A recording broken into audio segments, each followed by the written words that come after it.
ठीक है, शुरू करते हैं। हेलो एवरीवन, सभी को फिर से गुड इवनिंग। और जैसा आप सभी को पता है, चैप्टर 6 पढ़ रहे थे क्लास 10th का, त्रिभुज यानी ट्रायंगल्स। तो आते हैं लास्ट क्लास के टॉपिक पर, कहाँ तक हमने कवर किया था। तो लास्ट क्लास में थ्योरम 6.1 डिस्कशन किया था। थ्योरम 6.1 कहता है बीपीटी, इसको ना बहुत सारे नाम है इसके, बीपीटी कहिए, बेसिक प्रोपोर्शनलिटी थ्योरम कहिए, थेल्स थ्योरम कहिए, आधारभूत समानुपातिकता प्रमेय कहिए, सब सेम है। नाम दे दिया थ्योरम 6.1। होता क्या है कि अगर हमारे पास कोई त्रिभुज है ए बी सी, और बीसी के समांतर या फिर किसी एक भुजा के समांतर एक लाइन में बना दूं जो अलग दोनों ही भुजाओं को काट रहा है पी और क्यू पर, तो P Q line A B और ए सी को बराबर अनुपात में बांटेगा। कहने का मतलब ये हुआ कि हम अगर बोले कि पी क्यू और बीसी समांतर है, तो ए पी बटा पी बी जो होगा वो बराबर होगा ए क्यू बटा क्यू सी के। तो एक चीज तो हमने ये पढ़ा था ये वाला, इस पर क्वेश्चन भी किया है, बहुत आसान आसान से क्वेश्चन थे इसमें, तो कुछ टफ जाता आता नहीं है। ठीक है, तो इसके प्रूफ वाले क्वेश्चन तो अभी नहीं हुआ, लेकिन इस टाइप के क्वेश्चन अब वैल्यू वाला क्वेश्चन कर लिया था, तो इस पे मैं एक रिकॉल क्वेश्चन दे रहा हूँ, ट्राई करिए। बोल रहा है क्यू आर अगर एस टी के समांतर है तो क्यू एस का वैल्यू बताइए। ठीक है, तो ध्यान से देखिए इस फिगर को, और क्यू एस का वैल्यू कितना होगा। ज्यादा टाइम नहीं लेंगे इस क्वेश्चन में, ठीक है, थोड़ा फास्ट करने का ट्राई करना, क्वेश्चन आसान है।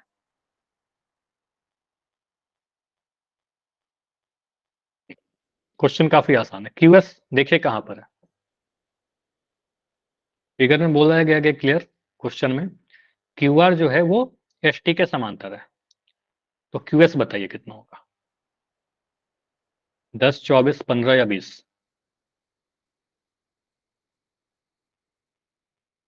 30 सेकेंड और, 30 सेकेंड्स लास्ट। 25। बस बीपीटी लगाइए, थेल्स थ्योरम लगाइए, आंसर आ जाएगा बहुत जल्दी से, क्रॉस मल्टीप्लाई करोगे आंसर दिख जाएगा। 20।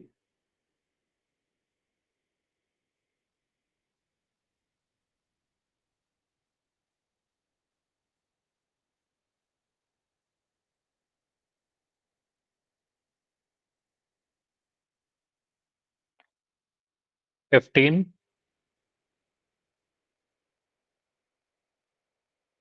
10।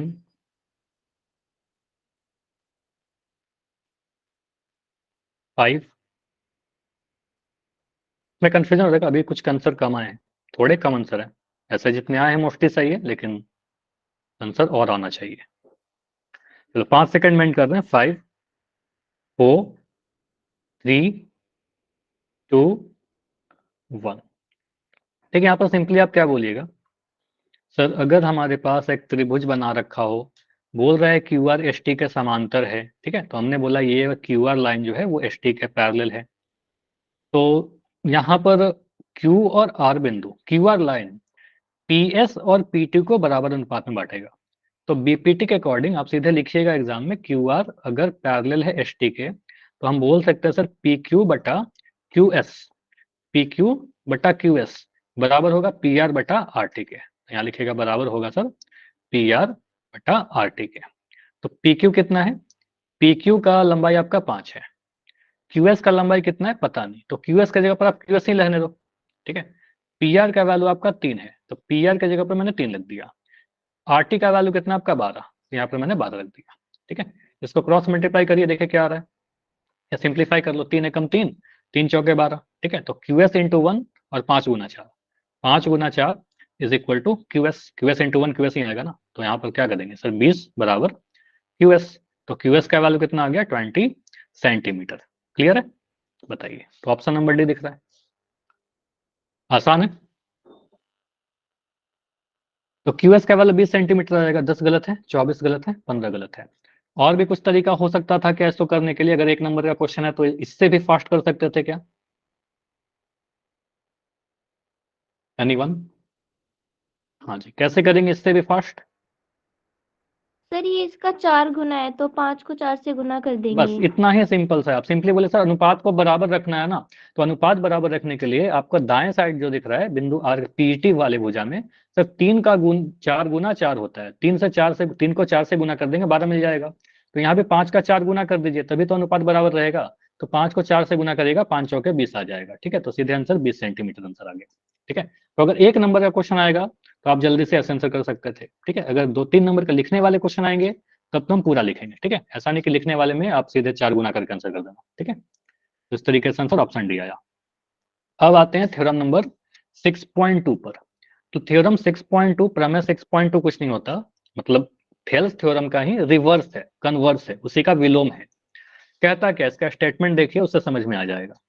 यदि एक रेखा किसी त्रिभुज के दो भुजाओं को एक ही अनुपात में विभाजित करे, ठीक है, अगर एक ही अनुपात में डिवाइड कर रहा है तो वह तीसरी भुजा के समांतर होती है। कहने का मतलब ये हुआ कि अगर हमारे पास एक ट्रायंगल में बनाता हूं, ठीक है, एक ट्रायंगल है हमारे पास। अब हमें नहीं पता कि यहाँ पर पैरेलल है या नहीं है। जैसे कि एक ट्रायंगल का नाम दिया सर, ये हमारे पास एबीसी है। अब मैं बोल रहा हूँ कि यदि एक रेखा किसी त्रिभुज के दो भुजाओं को एक ही अनुपात में बांटे, ठीक है, तो मैं इस भुजा, मान लो ए बी और ए सी को एक लाइन बनाता हूं जो सेम रेशियो में डिवाइड कर रहा है। एक लाइन बना दिया डी और ई से मिलाता हुआ, ठीक है, डी। अब मुझे ये नहीं पता है कि डीई जो है वो बीसी के समांतर है या नहीं है, ये नहीं पता। लेकिन मुझे इतना पता है कि सर एडी बटा डीबी जो है वो एई बटा ईसी के बराबर है, ठीक है। ये क्वेश्चन में दे रखा है कि दो भुजाएं एक ही अनुपात में डिवाइड हो रही है बिंदु डी और ई पर। तो यदि आप लिखेगा इस बार उल्टा कि यदि एडी बटा डीबी जो है वो बराबर है आपके सर एई बटा ईसी के, ठीक है, कुछ ऐसा, ये अनुपात आपको बराबर दिख गया। तो आप कहेंगे सर अगर ऐसा है तो ये तभी होगा जब डीई बीसी के समांतर रहा होगा। तो ये तभी होगा जब हम क्या लिख देंगे, डीई लाइन किसके समांतर हो, बीसी लाइन के समांतर हो। तो जस्ट उसका उल्टा हो गया कि नहीं, पिछले बार क्या बोल रहे थे, अगर समांतर था तो बराबर अनुपात में बांटता था।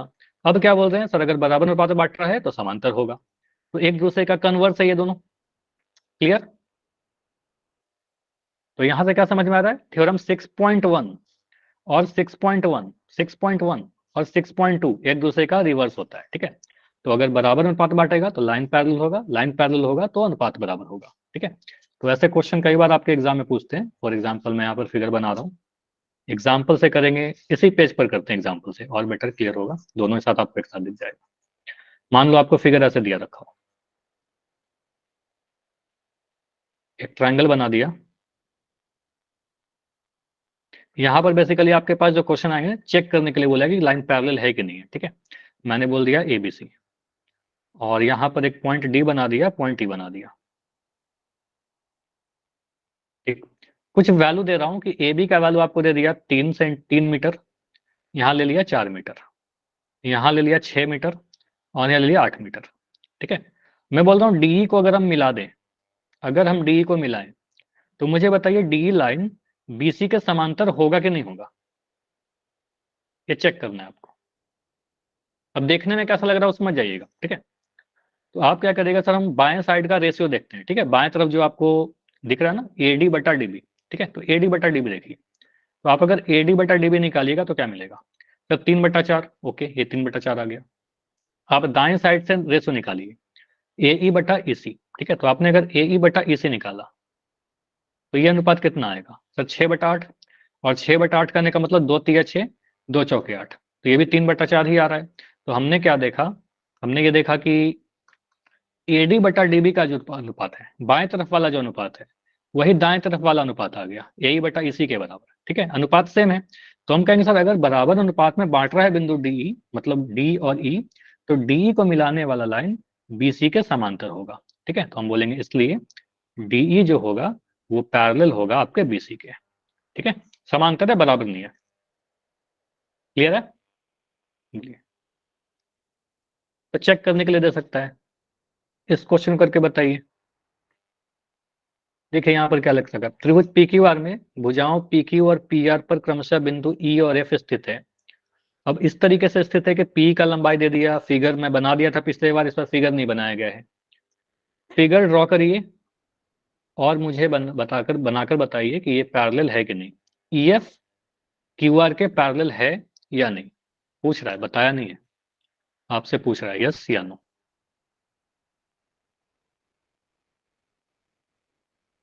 यस या नो, थ्योरम 6.2 होना चाहिए यहाँ पर। यस।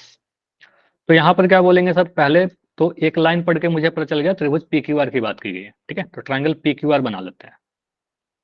त्रिभुज बनाइए पी क्यू आर। एक सेकंड।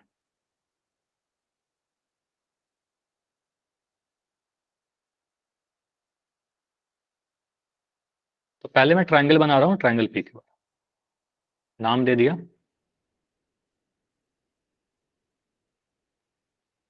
अब त्रिभुज पी क्यू आर की भुजाएं पी क्यू और पी आर पर क्रमशः बिंदु ई और एफ स्थित है। तो पी क्यू यहां पर क्रमशः लिख दिया ना, तो क्रमशः का मतलब क्या, क्रम के अकॉर्डिंग पी क्यू पर आप बिंदु ई बनाइएगा। ठीक है, पी क्यू पर बिंदु ई बनाइएगा और पी आर पर बिंदु एफ बनाइएगा।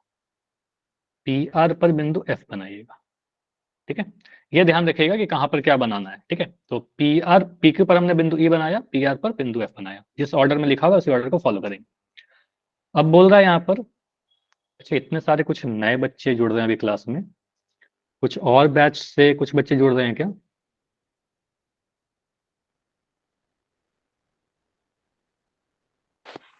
Be good thirty evening seven sir. Good evening. B37 को मर्ज किया गया है क्या B36 के साथ आज भी? Yes sir. अच्छा हाँ, ओके ओके, ठीक है, ओके। तो काफी लेट ज्वाइन कर रहे हो आप लोग, ऐसा क्यों, इतना लेट क्यों? सर पहले नेटवर्क एरर था, वो लिंक ओपन नहीं हुई थी। ओके, ठीक है, चलो ठीक है, तो कंटिन्यू करते हैं इसको, आपको समझ में आ जाएगा सारा चीज। ऐसे भी आपके साथ बैच में ये कंप्लीट हो चुका है ना ये टॉपिक यस B37 सर। में। ठीक है, तो एज अ रिवीजन आप सभी का चलेगा ये बैच, कोई बात नहीं, समझिए यहाँ पर। तो यहाँ पर वही मैं देख रहा था, अचानक से इतने कुछ नई आईडी जोड़ रहा था, इसलिए पूछा आपसे। ठीक है, तो ई एफ क्यू आर के समांतर होगा नहीं, वो चेक करना था। तो हमने देखा डेटा क्या दे रखा है सर, पी 4 सेंटीमीटर। तो पी पर बना लीजिए, फिगर में सारा डेटा लिख दीजिए। यहाँ पर कितना सर, 4 सेंटीमीटर लिख दिया। क्यू ई 4.5, तो क्यू ई की जगह पर लिख दोगे 4.5 सेंटीमीटर। पी एफ 8 सेंटीमीटर, यहाँ लिख दिया 8 सेंटीमीटर। और आर एफ 9 सेंटीमीटर, तो यहाँ लिख दिया 9 सेंटीमीटर। बताइए पैरेलल है कि नहीं ई एफ। तो रेशो चेक करते हैं, बाएं तरफ का अनुपात देखते हैं। तो लेफ्ट साइड से अगर आप चेक करोगे तो आपका अनुपात क्या दिखेगा, पीई बटा ई क्यू। ठीक है, पीई बटा ई क्यू देखते हैं। तो पीई बटा ई क्यू करने पर आपको मिल रहा है 4/4.5। ठीक है, तो कहने का मतलब क्या हुआ कि आप इसको सॉल्व करिएगा तो इस पॉइंट को हटाने के लिए ऊपर में 10 से गुना करिएगा, तो बन गया 40/45। ठीक है, इसको काटते हैं 5 से, तो 5 × 8 = 40, 5 × 9 = 45, तो 8/9 आ गया। ठीक है, सॉल्व करने पर पी बटा ई क्यू। अब मैं दाएं तरफ से अनुपात देखता हूं, मतलब पी एफ बटा एफ आर देखते हैं। तो पी एफ बटा एफ आर आप अगर कैलकुलेट करिएगा, पी एफ बटा एफ आर, तो ये मुझे तो दिख ही रहा है 8/9। पी एफ का वैल्यू 8 है और एफ आर का वैल्यू 9 है, तो यहाँ पर बहुत ही क्लियर दिख रहा है। सर पीई बटा ई क्यू जब सॉल्व किया तो अभी हमारा 8/9 आया था, और पी एफ बटा एफ आर सॉल्व किया तो भी 8/9 ही आ रहा है। ठीक है, तो दोनों का अनुपात सेम आ रहा है, इस साइड भी और इस तरफ भी। मतलब E F line P Q और पी आर को बराबर अनुपात में बांट रहा है। थ्योरम 6.22 ये कहता है कि अगर बराबर अनुपात बांटेगा तो लाइन पैरेलल होगा। तो यहाँ पे लिखेगा चूंकि पीई बट्टा ई क्यू बराबर है सर पी एफ बट्टा एफ आर के, तो थ्योरम 6.2 के अकॉर्डिंग ई एफ लाइन जो होगा वो समांतर होगा क्यू आर लाइन के। क्लियर है ये? बिल्कुल, यस, क्लियर, सभी को क्लियर कि कैसे चेक करना है। अगर बराबर नहीं आता तो क्या बोलते हैं, अगर मान लो एक तरफ आता 8/9, एक तरफ आता 7/5, तो बोलते पैरेलल नहीं है। ठीक है, हमेशा थोड़ी पैरेलल होगा। ठीक है, जब बराबर अनुपात बांटेगा तो पैरेलल होगा, बराबर अनुपात में नहीं बांटेगा पैरेलल नहीं होगा, सिंपल। ठीक है, तो एक क्वेश्चन ऐसा भी करिए, अगर मैं ऐसे क्वेश्चन दूं आपको।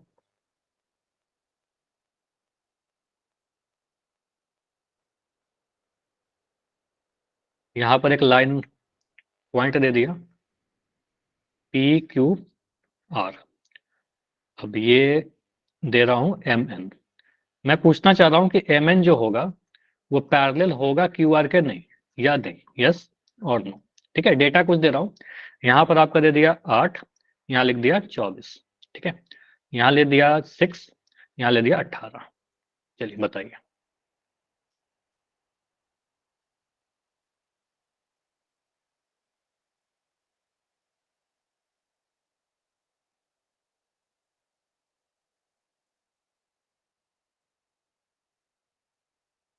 नहीं, क्यों? यहाँ पर सीधे देखिए ना, ये तो बहुत आसान सा है। 8 का 3 गुना है ना, इधर इधर भी 6 का 3 गुना है, दोनों ही तरफ 3 गुना है तो अनुपात तो बराबर हो गया। ठीक है, दोनों तरफ 3 गुना है तो अनुपात बराबर हो गया। चलो अब मैं थोड़ा यहाँ पर, इसका आंसर यस हो जाएगा। ठीक है, इसका आंसर यस हो जाएगा। डेटा थोड़ा चेंज कर रहा हूँ। अब मैं डेटा चेंज कर रहा हूँ, यहाँ पर मैंने लिख दिया 4, यहाँ ले रहा हूँ 20, यहाँ ले लिया 5, 30। अब बताओ।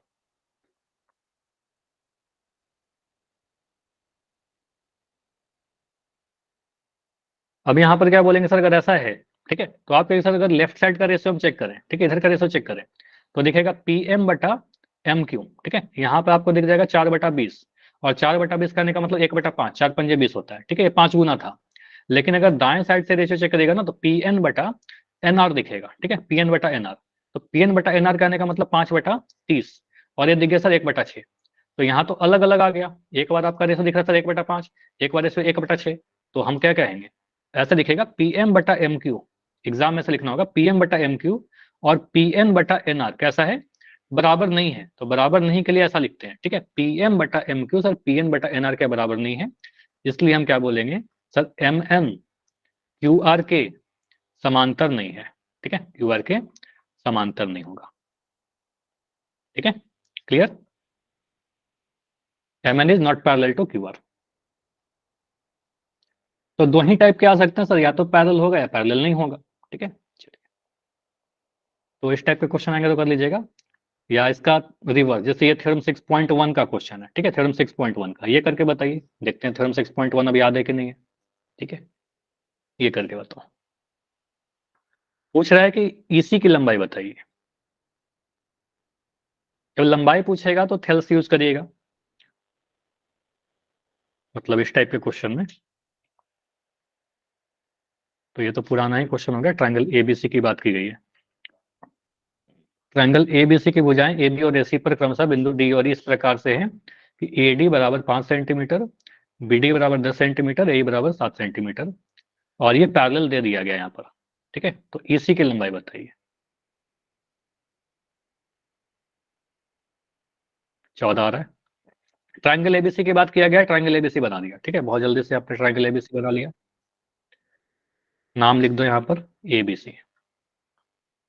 ठीक है, बोल रहा है भुजा AB पर कौन सा पॉइंट है, D पॉइंट है। ठीक है, AB पर पॉइंट D है, तो AB पर पॉइंट D बना लिया। उसके बाद क्या बोल रहा है सर, AC पर कौन सा पॉइंट है, तो E है, क्रमशः बोल रहा था, तो AC पर पॉइंट E बना लिया। ठीक है, वैल्यू दे रखा है AD का वैल्यू 5, तो लिख दो AD की जगह पर 5। देखो मैं सेंटीमीटर में लिख रहा, बस 5 लिख दे रहा हूँ। ठीक है, एग्जाम में लिख दूंगा सेंटीमीटर। BD का वैल्यू 10, तो यहाँ पर BD की जगह पर मैं 10 लिख दे रहा हूँ। ठीक है, BD यहाँ पर, ये D है आपका, थोड़ा सा दूर हो गया, ये पॉइंट D है, तो यहाँ पर आपका 10 है। AE का वैल्यू 7 है, और EC पूछ रहा है आपसे, तो ECX लिख दिया। अच्छा, यहाँ तो देखिए 5 का दोगुना 10 है, तो 7 का दोगुना 14 हो जाएगा। ठीक है, तो बहुत आसान था।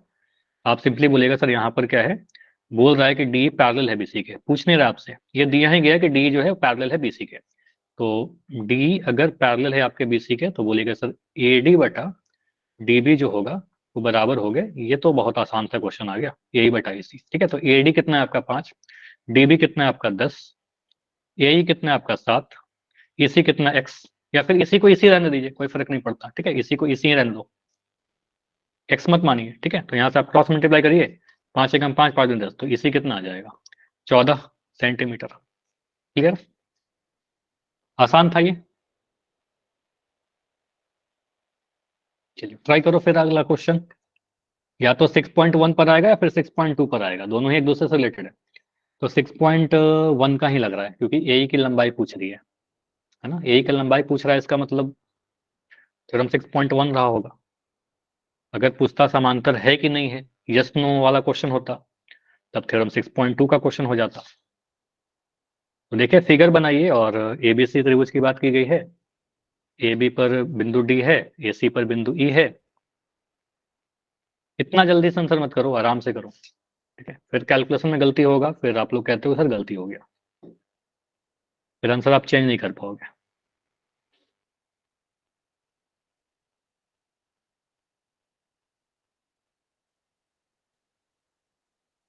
त्रिभुज एबीसी में भुजाओं AB और AC पर बिंदु D और इस प्रकार से है कि AD 2 centimetre, BD 3 centimetre, EC 7.5।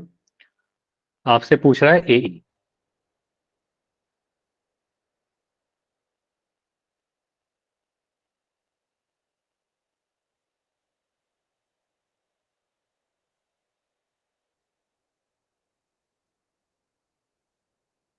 जितना जल्दी आप लोग कुछ बच्चे आंसर दे देते हो ना, उतना देर में तो मैं फिगर बनाऊंगा। और स्टार्टिंग के जितने भी आंसर आए सभी गलत आए हैं, तो इसका मतलब ये है कि आप लोग अगर ये नहीं सोचो कि मुझे आंसर सही करना है, फिर तो आंसर गलत होते रहेगा। आप फिगर ही नहीं बनाओगे और बस गेस करोगे, तब तो 50 क्वेश्चन भी प्रैक्टिस करवा दो तो भी कम है, फिर तो कोई फायदा ही नहीं है क्लास करने का। सर कितनों का ठीक है? अभी सॉल्व करेंगे तब पता चलेगा, मुझे भी नहीं पता इसके आंसर क्या होंगे। तो यही देखिए क्या होगा।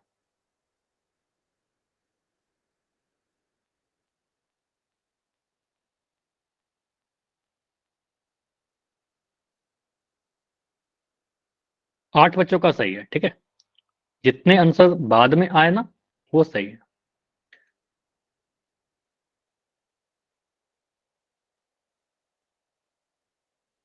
और सही तभी होगा जब सॉल्व करिएगा। फिगर को बनाइए, ट्रायंगल एबीसी की बात कीजिए, ट्रायंगल एबीसी बनना चाहिए आपकी कॉपी में। साइड ए बी पर एक पॉइंट डी बनाइए, साइड ए सी पर एक पॉइंट ई बनाइए। ए डी का वैल्यू लिखिए 2 सेंटीमीटर, बी डी का वैल्यू लिखिए 3 सेंटीमीटर, इसी के पास लिखो 7.5। हेल्स लगाइए, आंसर आएगा।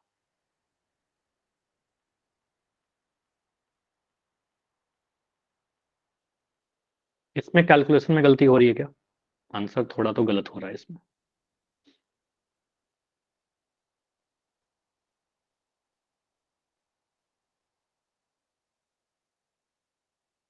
तीस सेकंड और रुकेंगे, 30 सेकंड के बाद इसको डिस्कशन करते हैं।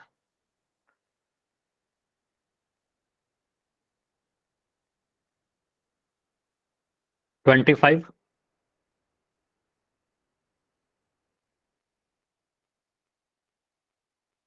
टाइम चाहिए होगा तो बोलना, अदरवाइज इतना समय काफी है। बस एक डेसिमल वाला कैलकुलेशन है यहाँ पर।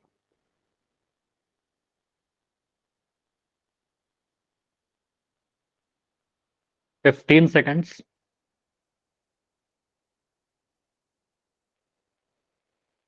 10।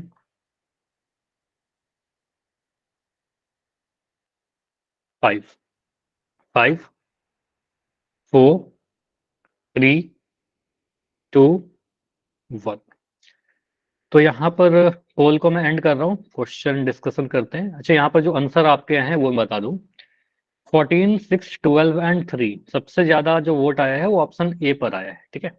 14, 6, 12 एंड 3। 14, 6, 12, 3। तो सबसे ज्यादा आंसर ऑप्शन नंबर ए पर आप लोग गए हो। मैं फिगर को बनाता हूँ, देखते हैं कैसे बनेगा। यहाँ पर एक ट्रायंगल बनाते हैं, ठीक है। यहाँ पर लिखा मैंने ट्रायंगल एबीसी, क्योंकि त्रिभुज एबीसी की बात की गई है फिगर में, क्वेश्चन में।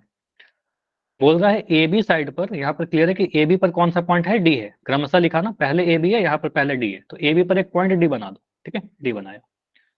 ए सी पर कौन सा पॉइंट है, बिंदु ई है, तो ए सी पर एक पॉइंट ई बना दीजिए, ठीक है। ए सी पर ही बना दिया।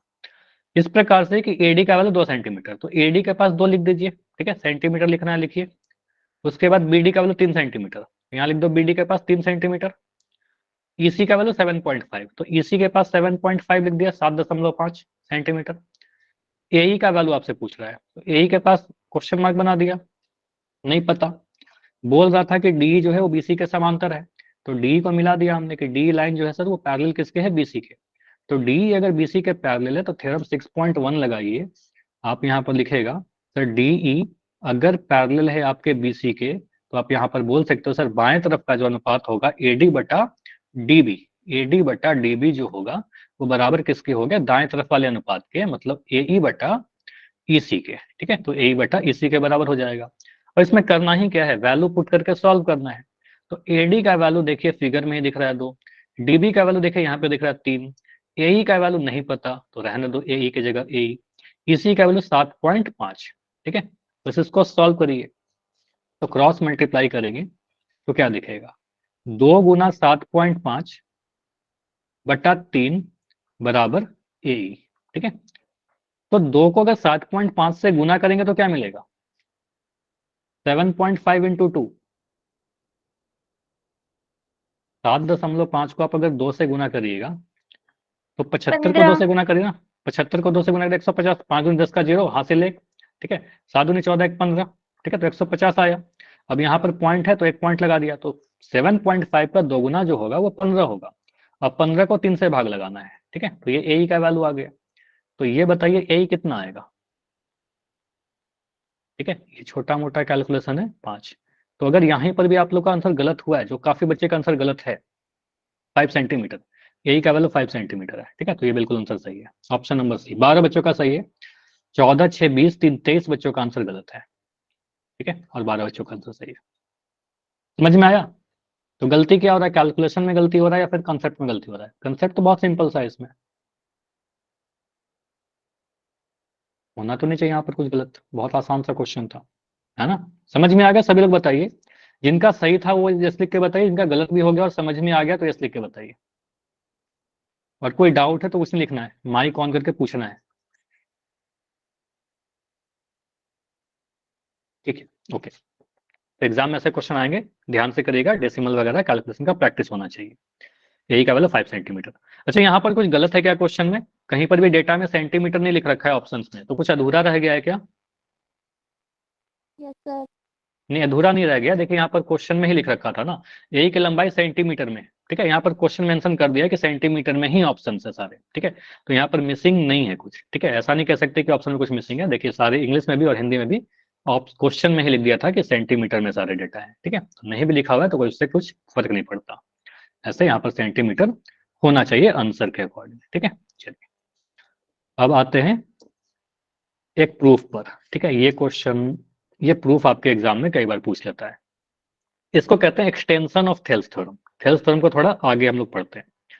ये क्या बोल रहा है कि यदि कोई रेखा एक त्रिभुज एबीसी की भुजाएं एबी और एसी को क्रमशः डी और ई पर प्रतिच्छेद करे तथा भुजा बीसी के समांतर हो, मान लो कोई एक लाइन है, जो लाइन, ये जो एरो वाला लाइन दिख रहा है आपको, ठीक है, ये लाइन त्रिभुज एबीसी की भुजा एबी और एसी को,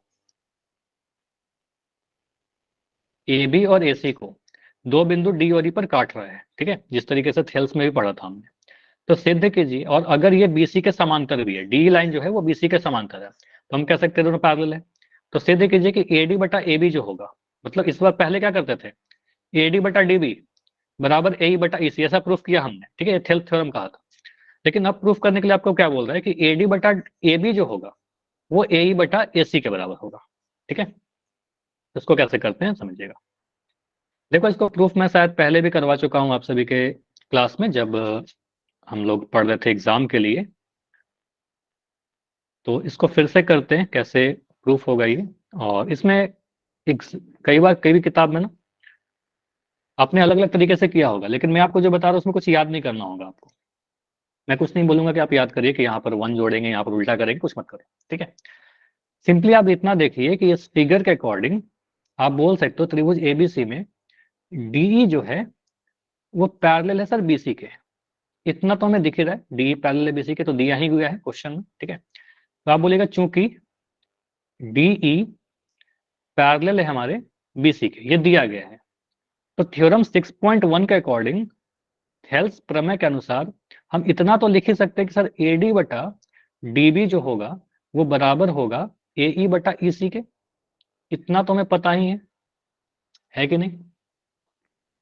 एडी बटा डीबी जो होगा, मतलब बाएं तरफ का जो अनुपात होगा एडी बटा डीबी का, वो बराबर होगा एई बटा ईसी के, ठीक है, ये हमने रेशियो लिख दिया।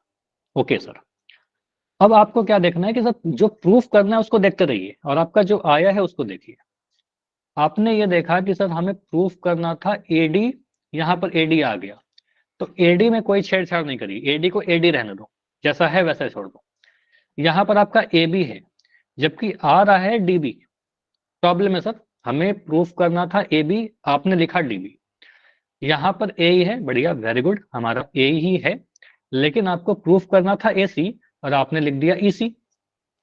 तो हर में जो है ना उसको चेंज करिए, जो नीचे वाले है उसको चेंज करेंगे। तो कैसे चेंज करें? देखिए, अगर मैं ऐसा लिखता हूं, अगर मैं कोई लाइन बनाता हूं पी क्यू, ठीक है, यहां पर दे दिया आर।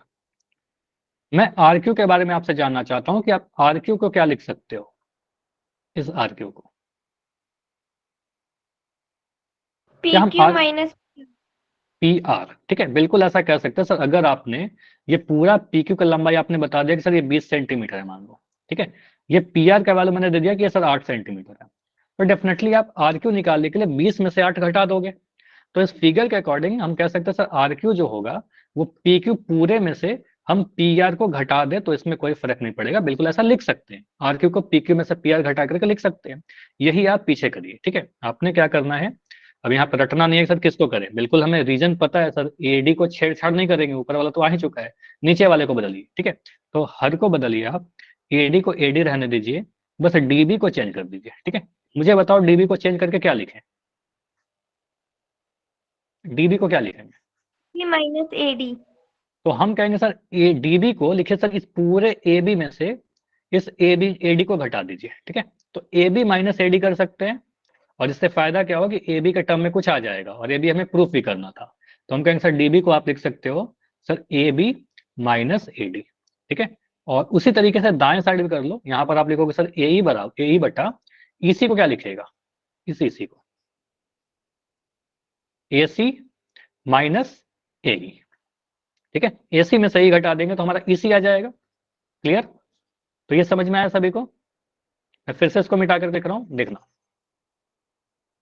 तो इसके आगे आपको बस इतना ध्यान रखना है कि सर हर को चेंज करना है, अंश को जैसे लिखा है वैसे रहने दीजिए, ठीक है। तो मैं लिख रहा हूं यहाँ पर एडी को एडी रखा बटा डीबी को लिख रहा हूं एडी में से, सॉरी एबी में से ना, पूरे एबी में से आप घटा दीजिए एडी को, ठीक है, बराबर एई को तो हमने ए छोड़ दिया है, और ईसी को जो नीचे वाला है ईसी को हमने लिखा एसी में से आप एई को घटा दीजिए, ठीक है, इतना।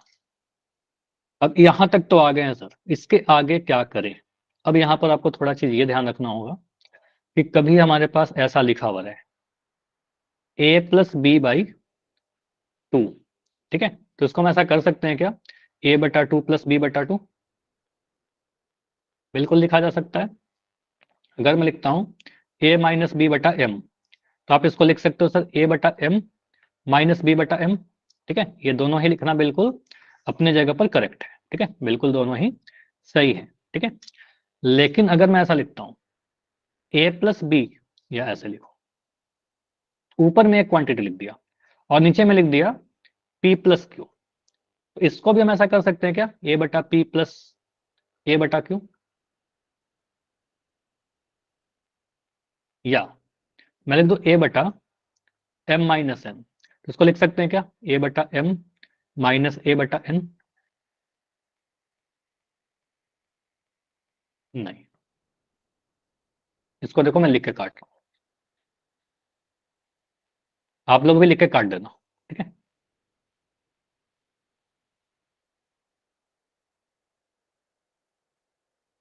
तो ऊपर में अगर दो क्वांटिटी है तो आप उसको अलग अलग कर सकते हैं, लेकिन नीचे में अगर दो क्वांटिटी है तो वहां से हम अलग अलग नहीं कर सकते, ठीक है।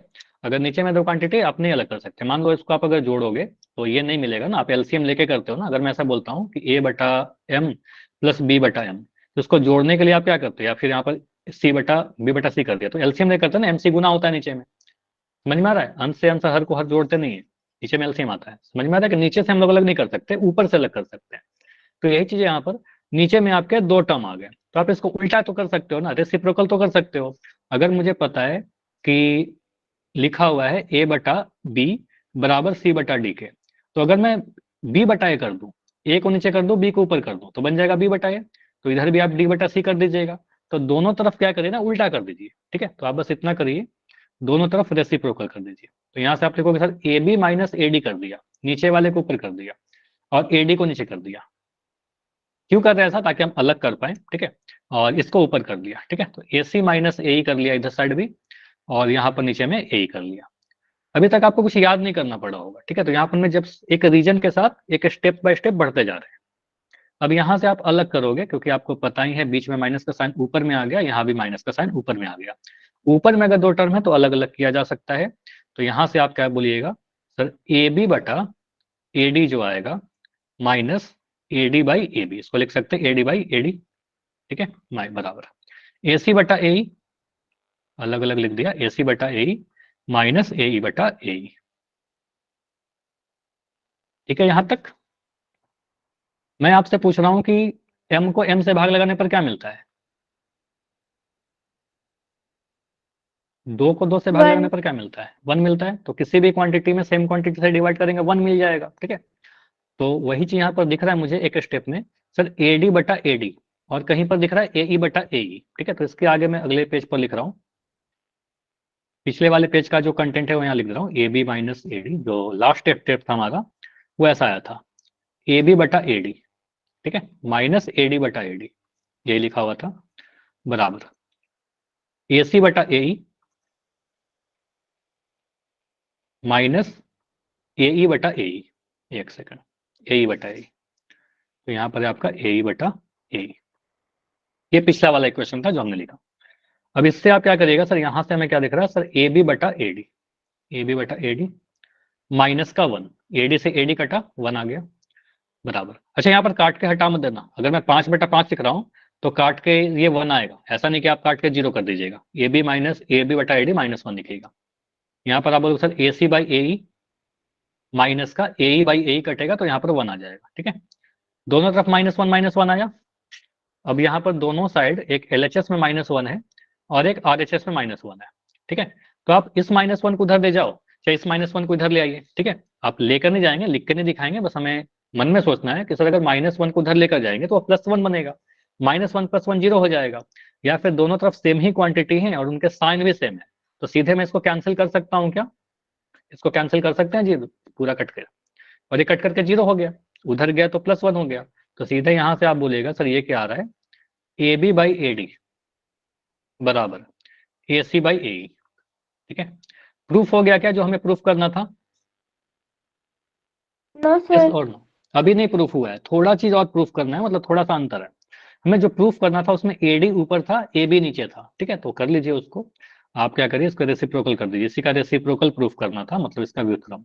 तो ए डी को ऊपर कर दीजिए और ए बी को नीचे कर दीजिए। आपने अगर बाएं तरफ व्युत्क्रम किया है तो दाएं तरफ भी व्युत्क्रम कर दीजिए। ए डी ए बी बटा ए डी अगर ए सी बटा ए के बराबर है तो ए डी बटा ए बी ए ई बटा ए सी के बराबर हो जाएगा, ए ई बटा ए सी के बराबर हो जाएगा, ठीक है। और यहां से हमने प्रूफ कर लिया, क्लियर है इतना, यस सर। ये प्रूफ हो गया पूरा। तो इसमें देखो कहीं पर भी आपने ऐसा याद किया क्या कि सर इस स्टेप के बाद मुझे उल्टा करना था, यहाँ पर 1 जोड़ना था, घटाना था, कुछ याद नहीं करना है, ठीक है। तो जिस तरीके से हमने सोचा इस तरीके से कुछ भी याद नहीं करना पड़ेगा, स्टेप बाय आप स्टेप रिलेट करके आप इसको प्रूफ कर लोगे। ये काफी वेरी इंपॉर्टेंट आपके एग्जाम में क्वेश्चन आता है, 4 मार्क्स में भी आ सकता है, 3 नंबर में भी आ सकता है, ठीक है, 3 मार्क्स या 4 मार्क्स। क्लियर है सभी को, तो इसकी प्रैक्टिस करिएगा, ठीक है, इसकी प्रैक्टिस करना, और कोई डाउट होगा तो पूछिएगा, क्वेश्चन काफी इंपॉर्टेंट है। आते हैं अपने थ्योरम 6.3 पर। तो देखो थ्योरम थ्योरम 6.3 क्या कहता है, इसके बाद जितने भी थ्योरम्स हैं वो सारे आपके कसौटीज हैं। कसौटी मतलब नियम, ठीक है, कसौटी कहने का मतलब कुछ नहीं, क्रिटेरिया, नियम। क्या क्या कसौटी है, त्रिभुज में बेसिकली समरूपता के 3 कसौटी है, ठीक है। जैसे सर्वांग समता में आपने कई बार कसौटी पढ़ा था नियम, उस तरीके से सर्वांग समरूपता का कसौटी पहला क्या है आपका, एंगल एंगल एंगल, ठीक है। दूसरा कसौटी क्या है, साइड एंगल साइड, और तीसरा कसौटी क्या है, साइड साइड साइड, ठीक है। तो ये तीनों कसौटी को एक एक करके हम लोग पढ़ेंगे। पहले पहला नियम थ्योरम 6.3 क्या कहता है, एंगल एंगल एंगल। एंगल कहने का मतलब कोण, तो कोण कोण कोण प्रतिबंध क्या होता है देखते हैं। आधी चीजें इसमें तो मैं आपको पढ़ा ही चुका हूं पहले, जब त्रिभुज की समरूपता पढ़ा रहा था उसी वक्त पढ़ाया था। देखिए क्या लिखा है यहाँ पर, ए ए ए कहने का मतलब एंगल, और एंगल को कोण कहते हैं, इसलिए इसका नाम तो है कोण कोण कोण कसौटी। कसौटी मतलब नियम। यदि दो त्रिभुज का, देखो मैं जो बोल रहा हूँ ना बस उतना पढ़िएगा, बाकी चीजें मत पढ़िएगा। यदि दो त्रिभुज में संगत कोण बराबर है तो इसको मैं काट रहा हूं,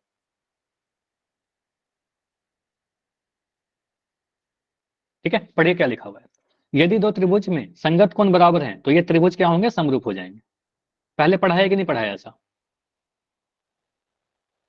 पहले पढ़ा रखा है कि सर दो त्रिभुज के संगत कोण अगर बराबर होते हैं तो उसको समकोणिक त्रिभुज कहते हैं, और समकोणिक त्रिभुज के होंगे तो समकोणिक त्रिभुज हमेशा समरूप होते हैं, कंडीशन बताया था। ठीक है, तो एंगल एंगल एंगल का कसौटी कुछ नया चीज नहीं है, त्रिभुज के समरूपता का कंडीशन ही था वो। ठीक है, तो यदि दो त्रिभुज संगत त्रिभुज में उनके संगत कोण बराबर होंगे, तीनों संगत कोण बराबर होंगे, तो वो त्रिभुज क्या होंगे, समकोणिक हो जाएंगे। समकोणिक है तो उनके संगत भुजाओं का अनुपात बराबर होगा। ठीक है, अब मैं इसको हटा रहा हूँ। ठीक है, ऐसा नहीं कि गलत था, बिल्कुल सही लिखा हुआ था। बस अब पढ़िए कि अगर संगत कोण बराबर है तो संगत भुजाओं का अनुपात बराबर होगा ही, समानुपाती होंगे ही, पहले भी पढ़ा रखा है। और संगत भुजाओं का अनुपात सेम होगा, समानुपाती होंगे, तो त्रिभुज समरूप हो जाएंगे।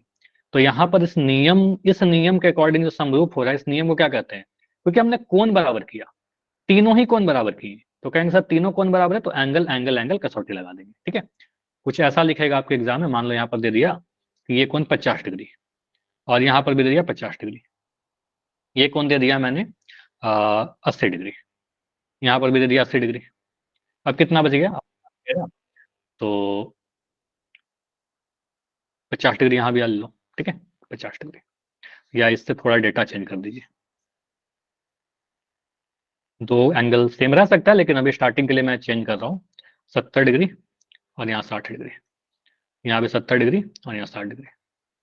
क्या बोलेंगे? बिल्कुल साफ क्लियर है सर, पहले त्रिभुज का तीनों ही संगत कोण दूसरे त्रिभुज के तीनों संगत कोण के बराबर है, तो हम क्या बोलेंगे, एंगल ए जो है वो एंगल डी के बराबर है, एंगल बी जो है वो एंगल ई के बराबर है, एंगल सी जो है वो एंगल एफ के बराबर है। तीनों संगत कोण दूसरे त्रिभुज के तीनों संगत कोण के बराबर है, त्रिभुज समरूप हो जाएंगे। ठीक है, हम बोलेंगे ट्रायंगल एबीसी जो होगा वो सिमिलर होगा ट्रायंगल डीईएफ के। ठीक है, समझ में आया?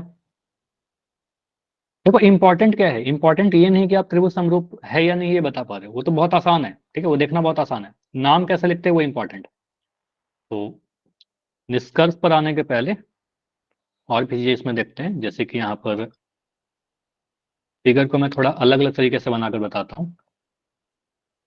हमारे पास एक ट्रायंगल ऐसे दे दिया,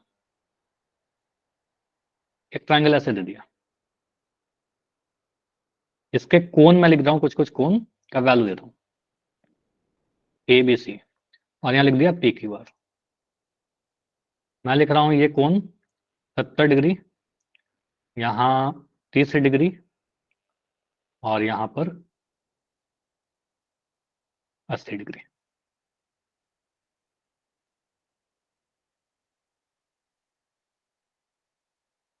अब मैं पूछना दोनों त्रिभुज समरूप है कि नहीं है?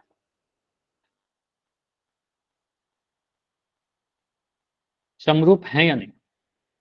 तो पहला आंसर तो आप बोलोगे सर बिल्कुल समरूप है, क्योंकि समकोणिक त्रिभुज है, समकोणिक त्रिभुज है तो यहाँ पर संगत भुजाओं का अनुपात तो बराबर होगा। ठीक है, और वो समरूप भी हो जाएंगे, तो समरूप तो है। क्या हम ऐसा बोल सकते हैं कि ट्रायंगल एबीसी जो है वो समरूप होगा ट्रायंगल पी क्यू आर के? सही या गलत? No sir. तो हमें नहीं पता, अब मुझे भी नहीं पता कि सर है कि नहीं है। ट्रायंगल तो समरूप है, लेकिन ये नाम लिखना ही सबसे इंपॉर्टेंट है। ये कैसे लिखते हैं, ठीक है, ये सीखना है आपको, इंपॉर्टेंट है। देखिए तरीका क्या होता है कि आप देखिएगा ट्रायंगल त्रिभुज एबीसी में कोण ए, ठीक है, यहाँ पर 70 डिग्री है, तो एंगल ए बी सी लिख दिया आपने। एंगल ए का वैल्यू 70 डिग्री। अब देखिए त्रिभुज ए पी क्यू आर में 70 डिग्री कहां पर है?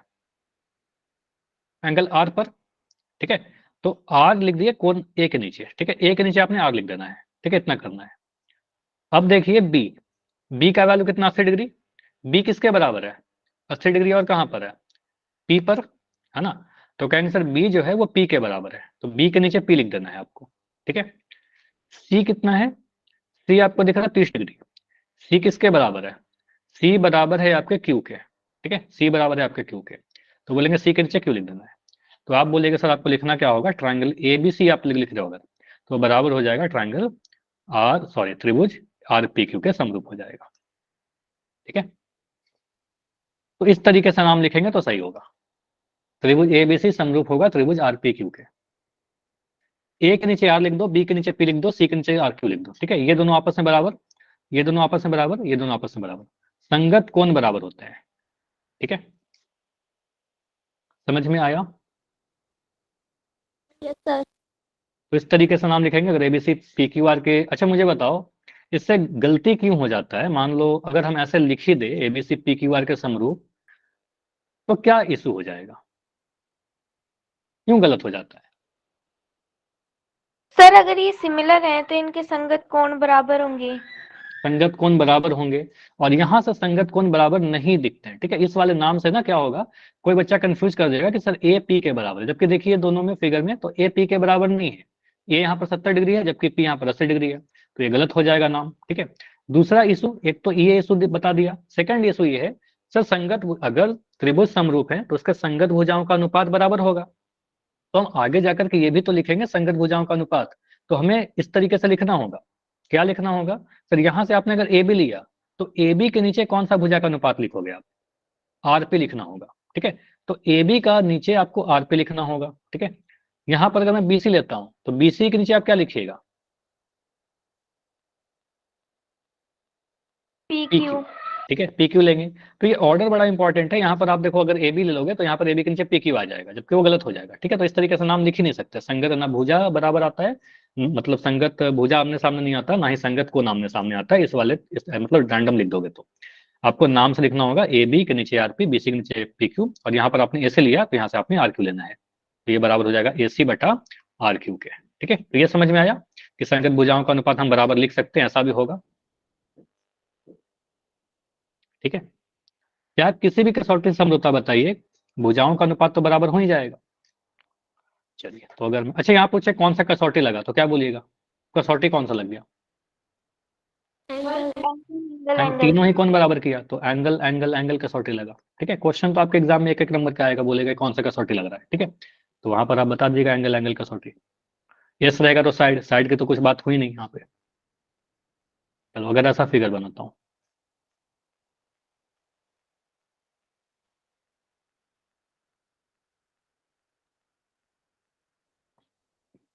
L M T X Y Z, value दे दिया यहाँ पर 110 डिग्री, यहाँ दे दिया 110 degree, 50 degree, 50 degree, 30 degree, 20 degree. बताइए त्रिभुज समरूप है कि नहीं?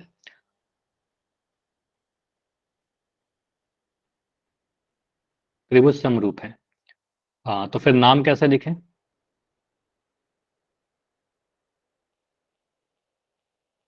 नाम कैसे लिखें? पहले त्रिभुज का तो नाम कैसे भी लिख दो, उससे कोई फर्क नहीं पड़ता। पहले वाले त्रिभुज के अकॉर्डिंग ही दूसरे वाले को नाम चेंज करिए। angle LMT and angle XZY. Very good, बिल्कुल सही बोला आपने। देखिए यहाँ पर क्या करेंगे, मुझे दिख रहा है त्रिभुज एबी, पहले वाले त्रिभुज का नाम तो कैसे भी लिखिए। सबसे पहले मुझे दिखा सर यहाँ पर 110 20 50, 110 50 20 त्रिभुज तो समरूप है। ठीक है, क्योंकि दोनों में संगत समकोणिक त्रिभुज है, समरूप हो जाएगा। तो मुझे पता है सर यहाँ पर आपने नाम लिख दिया एल एम टी अगर। ठीक है, तो एल किसके बराबर? 110 डिग्री एक्स के बराबर, तो एल के नीचे एक्स लिख दीजिए। एम 20 डिग्री है, 20 डिग्री अब यहाँ कहाँ लिख रहा है? जेड के पास। ठीक है, तो एम के नीचे जेड लिख दीजिए, एम के पास आप जेड लिख दोगे। टी कितना है? 50 डिग्री। टी यहाँ पर 50 क्या है? वाई। ठीक है, टी और वाई बराबर, तो टी के नीचे वाई लिख दीजिए। ठीक है, तो आप सिंपली बोलिएगा त्रिभुज एल एम टी ये समरूप हो जाएगा त्रिभुज एक्स जेड वाई के। ठीक है, लेकिन आपके ऑप्शन में एल एम टी लिखा ही हुआ नहीं है। ठीक है, आपके जो 4 ऑप्शन है उसमें एल एम टी नहीं लिखा हुआ है। आपके ऑप्शन में मैं पूछ रहा हूं, मुझे बताइए कि त्रिभुज टी एम एल किसके समरूप हो जाएगा? अब यहां पर क्या लिखिएगा अपना? अगर मैं टी एम एल के लिए देखना चाहूं तो आप यहां पर क्या बोलिएगा? सिंपली बस चेंज कर दीजिए नाम सर। आपने बोला टी, टी किसके बराबर था? यहाँ पर टी था, आपने बोला टी सर वाई के बराबर। टी देखिए 50 डिग्री, 50 डिग्री कहाँ पर है? वाई के पास। ठीक है, टी वाई के बराबर, बस देख लो कौन किसके बराबर। एम किसके बराबर? एम 20 है, वहां पर एम जेड 20 है। ठीक है, तो एम जेड के बराबर। एल कितना है? एल तो एक्स के बराबर है। ठीक है, तो आप बोलेंगे सर यहाँ पर त्रिभुज क्या लिखना पड़ेगा? Y Z X. ठीक है, तो हम ऐसा भी लिख सकते हैं त्रिभुज टी एम एल। कोई ऐसा नहीं कि एक नाम ही फिक्स होता है, आप जैसे भी आप एक नाम चेंज करिएगा दूसरा नाम ऑटोमेटिक बदल दोगे।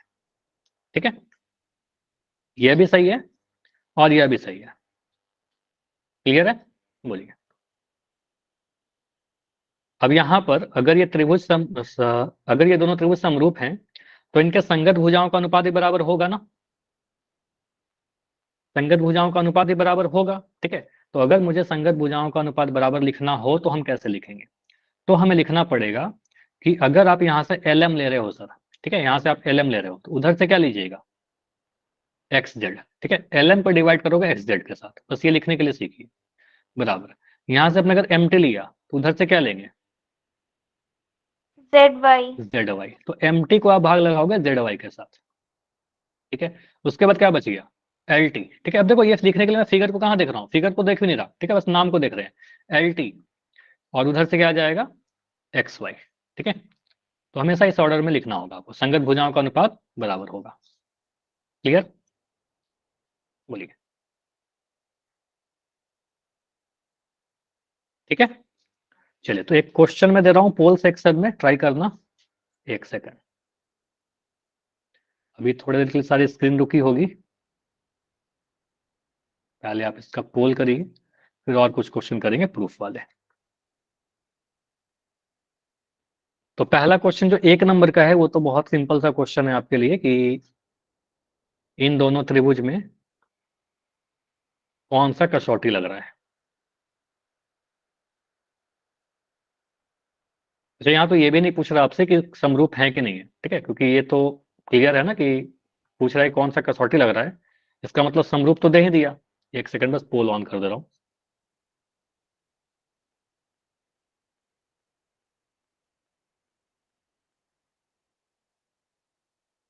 चलिए, पोल ऑन हो चुका है, जाकर आंसर कीजिए।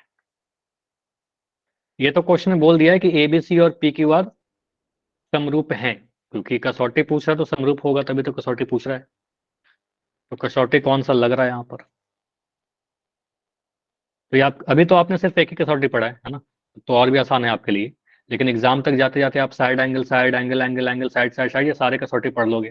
ठीक है, तो इस टाइप से एक नंबर के क्वेश्चन पूछते हैं आपके एग्जाम में कई बार।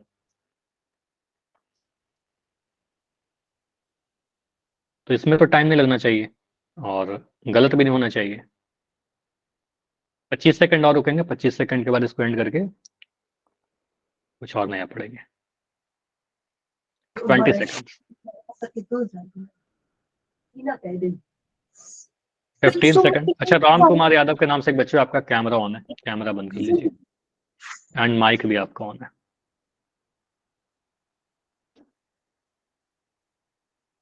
ठीक है, 10 सेकंड और। अच्छा, इस क्वेश्चन में भी कुछ नहीं समझ में आ रहा है क्या? 19 ही आंसर आए अभी, क्लास में 35 के आसपास बच्चे हो, मतलब कुछ बच्चे बस क्लास ज्वाइन करके छोड़ दे रहे हैं क्या क्लास? 5 सेकंड वेट कर रहे हैं, 5, 4, 3, 2, 1। पोल एंड हो चुका है, आपका चैट ओपन रहेगा। लिखा क्या गया है, इस दोनों त्रिभुज में कौन सा कसौटी लग रहा है समरूपता का, कौन सा सिमिलरिटी क्राइटेरिया लग रहा है? सीधे बोलेगा सर यहाँ पर कोण ए मुझे दिख गया, कोण डी के बराबर, एक एंगल बराबर। ठीक है, एंगल कोण के लिए 80 डिग्री कोण बी दिख रहा है, एंगल ई के बराबर। ठीक है, तो दूसरा एंगल बराबर, कोण 40 डिग्री जो है, कोण सी जो है, कोण एफ के बराबर। ठीक है, तो हम कहेंगे सर कोण कोण कोण कसौटी, तीनों ही पहले त्रिभुज के तीनों कोण दूसरे त्रिभुज के तीनों संगत कोण के बराबर है, तो दोनों त्रिभुज समरूप होगा कोण कोण कोण प्रतिबंध, यानी एंगल एंगल एंगल क्राइटेरिया से। ऑप्शन नंबर बी हमारा सही आंसर होगा। नाम कैसे लिखेंगे? ए जो है वो सर किसके बराबर है? डी के बराबर। वो तो बिल्कुल सामने सामने लिख दिया। बी जो है वो ई के बराबर है, ये तो बहुत ही आसान सा क्वेश्चन था। सी जो है वो एफ के बराबर। तो ट्राइंगल ए बी सी जो है वो बिल्कुल समरूप हो जाएगा ट्राइंगल डी ई एफ के। नाम भी इसमें कुछ चेंज नहीं किया गया था। ठीक है, ये समझ में आया? चलिए, तो 5 मिनट और बचा हुआ है, तो थोड़ा कंसेप्ट और देखते हैं। अगर मैं कुछ ऐसा क्वेश्चन पूछूं आपसे, अगर मैं दो ट्राइंगल बना दूं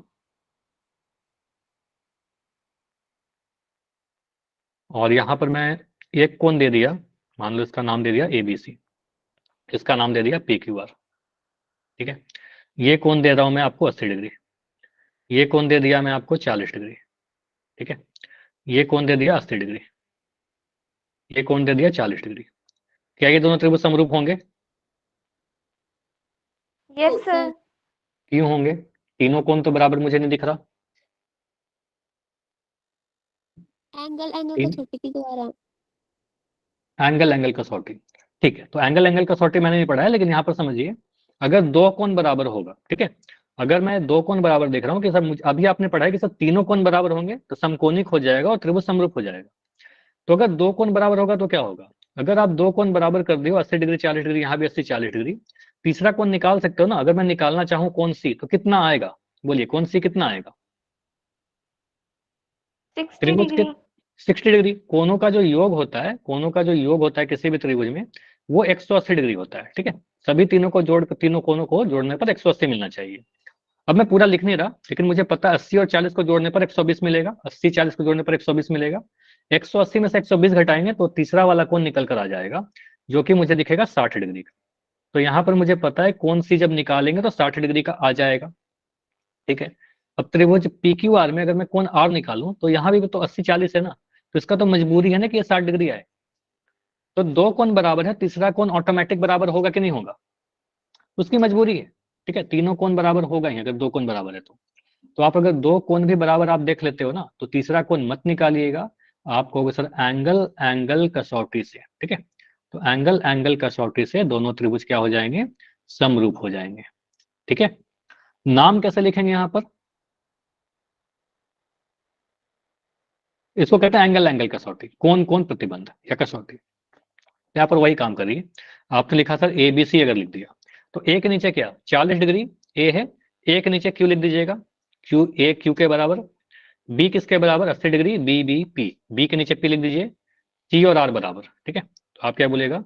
ट्राइंगल ABC जो है वो समरूप होगा ट्राइंगल QPR के, ठीक है। मैं आपसे पूछूं कि मुझे बताओ कि BC भुजा के संगत कौन सा भुजा है? BC के संगत भुजा PR। PR। तो यहां से आपने BC देखना है, यहां से आपने PR देखना है। फिगर को भी देखकर डिसाइड करेंगे क्या? फिगर में सर यहाँ BC दिख रहा है और यहाँ पर QR दिख रहा है, ऐसा बोलेगा? नेवर, ठीक है। हमेशा ध्यान रखिएगा, फिगर सिमिलरिटी में बहुत बड़ा धोखा है, ठीक है। फिगर से धोखा हो जाएगा, गलती हो जाएगा, इसलिए नाम को देखिएगा, ठीक है। नेम इज इंपॉर्टेंट, ठीक है। नेम से हम लोग डिसाइड करेंगे सर यहाँ पर BC है तो यहाँ पर PR होगा, BC के संगत PR होगा। अगर हम बोलूँ AC तो AC के संगत क्या होगा? QR, ठीक है।